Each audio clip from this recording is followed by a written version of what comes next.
Hello everyone and welcome to MD Diaries. My name is Leanna. If today's your first time seeing this channel, welcome. I am a third-year medical student at Penn State, and today we're going to be talking about my journey to medicine. Okay. Now, if you're new here, and for those of you who do not know, I am originally from Ghana. I moved from Ghana to the US about 6 years ago. That was 2017. And it's been a long journey coming here. So I'm going to share more details about that and exactly some of the things that I've learned that I felt like made me a better candidate or positioned me in a good place to be able to get into medical school. But before we get into the video, I did start something that if you haven't told yourself how amazing you are, please do so. And whatever you're doing, you're going to be successful at it. Let's get into the video.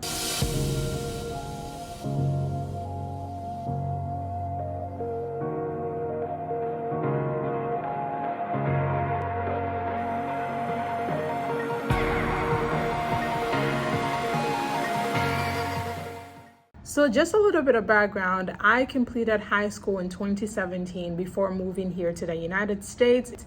And when I moved here, the goal was for me to just immediately continue my education because I knew I wanted to become a doctor. And my family is not one who's like, oh, take a gap year or take like a year to figure out things. Nah. Everybody was just like, you're going.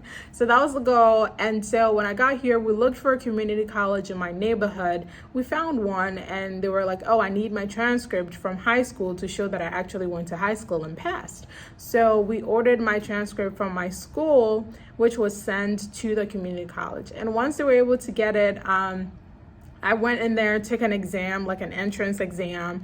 And when you pass, you can pick the classes that you want to start with. So that's what happened. I was there for 2 years and I majored in biology. Okay. Now during this time, I was able to secure a full ride scholarship for the 2 years that I was there, mostly as a result of you doing well in your classes and applying for scholarships, stuff like that. And then once I was able to finish that, I started applying to a 4-year college.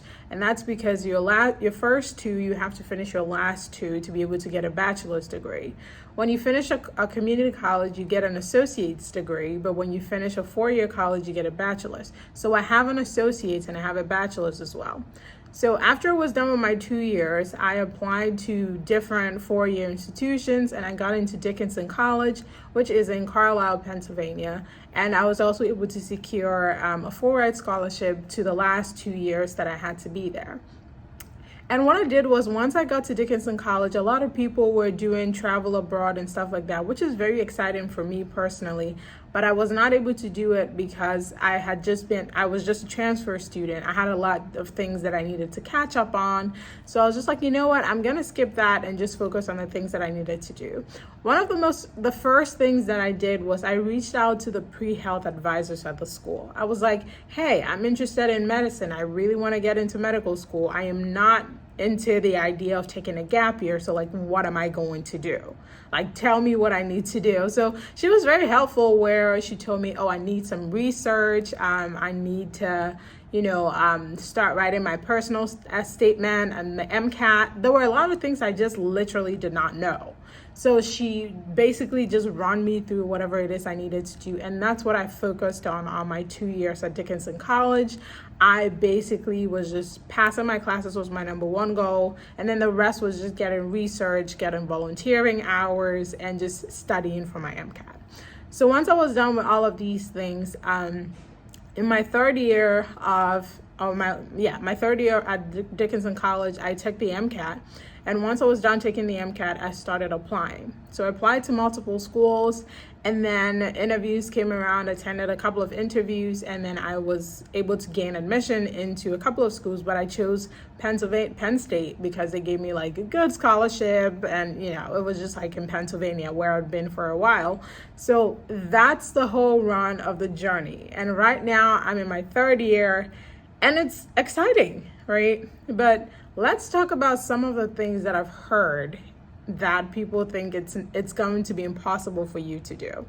One of the biggest things I've heard is that you can't go to a community college and easily make it into medical school, which I say it's false, okay? I went to a community college, as I already explained. I took all of my science classes in a community college: organic chemistry, biochemistry, physics, biology. All of my science classes I took in community college, and I was able to get into medical school fine, okay? So you don't need to necessarily go to a full 4-year college throughout to be able to make it to medical school. As long as you're doing what you have to do and you're meeting the requirements of the school, you should be able to get in just fine like everyone else.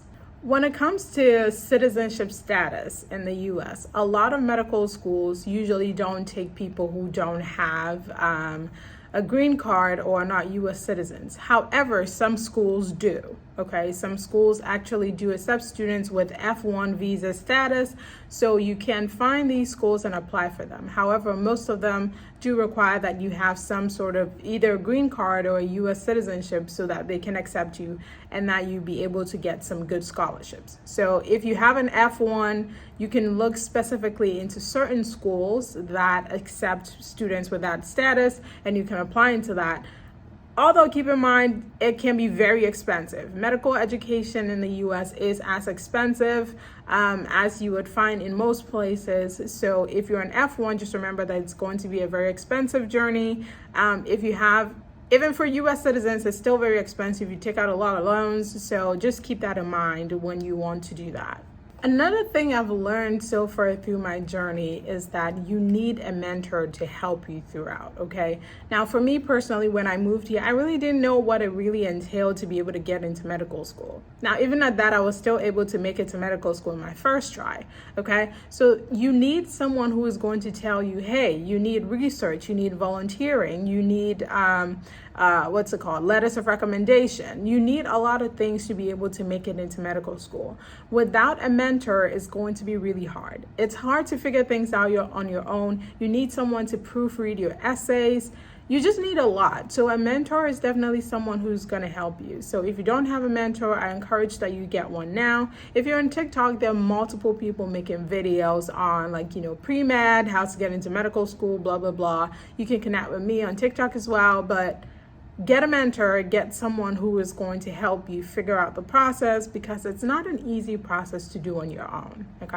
The last thing I want to share on this particular video is the importance of doing well, like your grades in your classes, okay? I personally can attest that all the scholarships that I got from the 2-year community college to my last 2 years at Dickinson College to even being in medical school, I have gotten like full rides for the first 2 parts, like the community college and then the my last 2 years at Dickinson. And I've gotten like a lot of scholarships where I take like very little loans as I'm in medical school right now. And I can say that it's mostly due to my ability to do well during classes. Now, God is definitely a big factor in this. For me personally, I don't know about you, but I'm just saying it. God is definitely a big factor, and he's helped me a lot.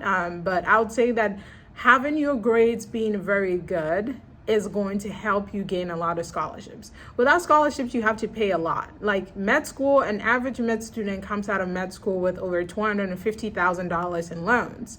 So imagine you haven't taken loans for your undergrad, which is compounding in interest, and you have to take $250,000 outside for medical school. That's a lot. So make sure that you're doing well in your classes. If you have any issues, reach out to people.